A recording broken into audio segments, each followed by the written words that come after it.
એક ચાટુ કલાકાર જે પોતે પહેલા વિરોધ કરતા, બોલે એના બોર ખપશે. એ આ મોદી સરકારે સાબિત કર્યું. બોલવા સિવાય બીજો ધંધો નથી. પરંતુ હવે સરકારને ચાટવાનો ધંધો ચાલુ કર્યો છે. 50 રૂપિયામાં ડાયરા કરતા એમના બાપ દાદા પોતે કૂપનના ઘઉં ખાઈને મોટા થયા છે.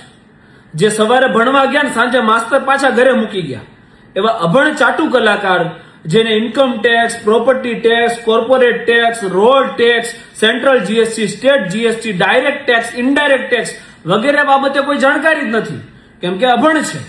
એ જાહેર મંચ ઉપર માયક હાથમાં આવે ને એટલે એવું કહે છે કે કૂપનના ઘઉં ખાઈ વિડિયા બનાવી અને વિરોધ કરે છે. તમે અમારો પગાર ખાવ છો, જાણે એના બાપુજીનો ટેક્સ ભરતા હોય. બધું એ રેશનિંગના ઘઉં ખાતા હોય બધા. આપણે એને જિંદગી ન ફેર્યો હોય સાહેબ.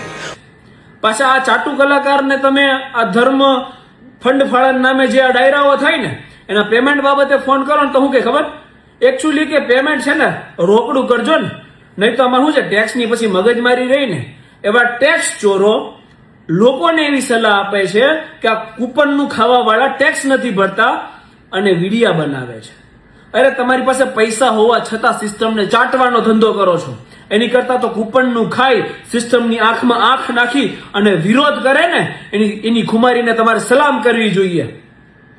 વીર ખુદીરામ બોઝનું એક વાક્ય હું આપને કહીશ કે જે વ્યક્તિ વિરોધ કરતો હોય ને એને સાથ આપો, અને જો સાથ ના આપી શકો ને તો તમારી જ ભાષામાં કહું છું કે મૂંગા મરો. મૂંગા રહેશો ને તોય અમને એટલીસ્ટ ડિમોટિવેશન તો નહીં મળે, એટલીસ્ટ સિસ્ટમ સામે લડવાનો અમને જોશ તો મળશે જ.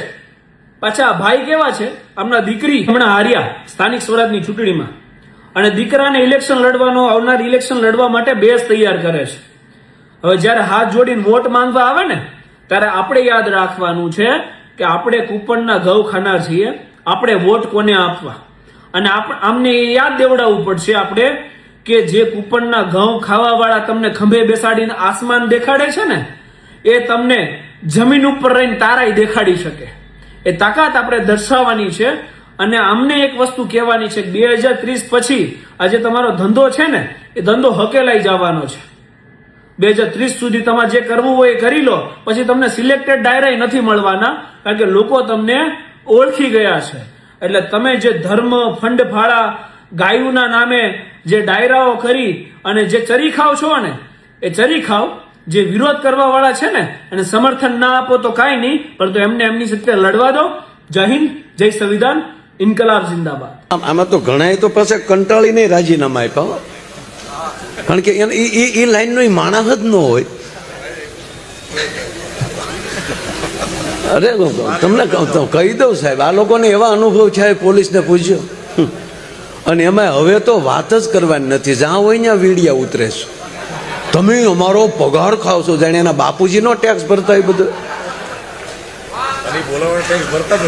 હકીકત છે. આજે એના દેવા જાય છે ને તમે અમારા ટેક્સ ઉપર પગાર લ્યો છો. એ રેશનિંગના ઘઉં ખાતા હોય બધા. આપણે એને જિંદગી ન ફેર્યો હોય સાહેબ. કોઈ એમ કહેતો હોય ને હું કોઈના બાપથી નથી બીતો, લગભગ બધા જ બીતો હોય.